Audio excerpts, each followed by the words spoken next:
Well, welcome everybody out there. This is Andrew Hart, and just want to do a quick little update on key levels on GLD. GLD, of course, being the gold bullion ETF. There's other ETFs out there that do track special metals, like for example, a couple of my other favorites are XME, which is the Spiders Metals and Mining ETF. That's more companies, but of course you've got the SLV, which is silver, and of course next week we've got what?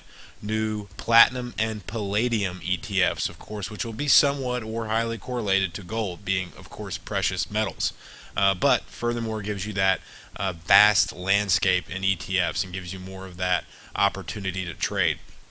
Let's first start out from let's take it a little bit more macro level. Let's start out at a monthly level.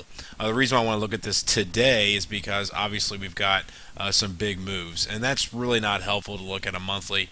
And quite honestly, I didn't know if I'd see anything there that would be of any significance. But before I started doing this video, I did take a look at obviously weekly, daily, hourly, and even down to the 15-minute.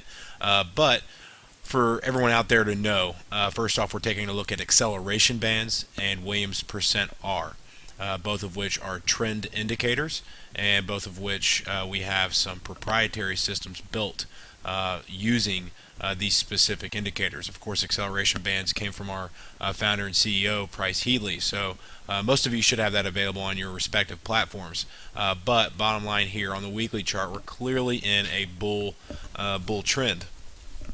And what I want to show you is some key levels. First off, on the bullish side, you've got a pullback that happened on December 12th. December 12th, we had a pullback below that positive 80 level. And let me get my crosshairs out to show you here more, a little bit more definitive. That pullback was a low risk entry point for the bulls, not a pullback and a reversal. Low risk entry point for the bulls. Now, that level didn't hold. What was the key level? Well, it was the low point of that pullback, that intermittent temporary stop below the 80 level.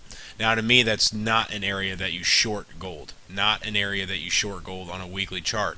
I would certainly like to see it cross below that 50 level, right? You can see here that 50 level is that general change in trend. When was the last time it crossed and confirmed above that 50 level? Right here, right back on December 20th of 2008. So over a year ago, when it was trading at about $81, and we're trading now at about, I don't know, what's today's actual close as of right now. We're looking at about 111. So it's a huge move. But bottom line here is that we're still in a bull trend on the weekly. If weeklies you would be looking at for maybe leaps and options, or just buying and holding GLD, which most of you, if you aren't exposed to precious metals in your IRAs or buy and holds, more passive investments, I would certainly recommend that. You can see that there's a clear, nice trend that's developed here and is holding. Let's see here. Yeah, and you can even see how it could come down a little bit more without really even penetrating that general trend line. But as you know, we don't typically trade on these general trend lines. We want hard evidence. So let's go down to the daily and really focus on what these key levels are. Gold's had about 4 days of gains here, and very strong. But, and this is a big but, you can see here that on the daily we did in fact break some general trend lines back here. There we go. And let me just go ahead and make that a little bit heavier for everybody so they can see it, because it is very important to note. You can see that we broke back below that. What does that mean? Well, it means that we might go back to test those lows before we make it even higher, before we go back and test those recent highs. So what I'm looking at right now is we're clearly on a bit of a bounce, but you see the upper acceleration band here up in the near-term future that will likely be either resistance or the defining point of a new hyper parabolic move like we saw back here.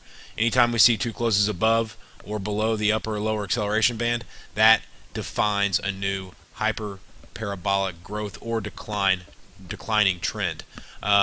Typically, if it's inside that, you're going to be stuck in a range, as we have been here over the last month and a half.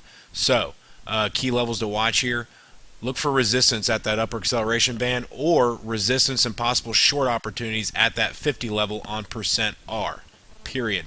Once it crosses above that, then think about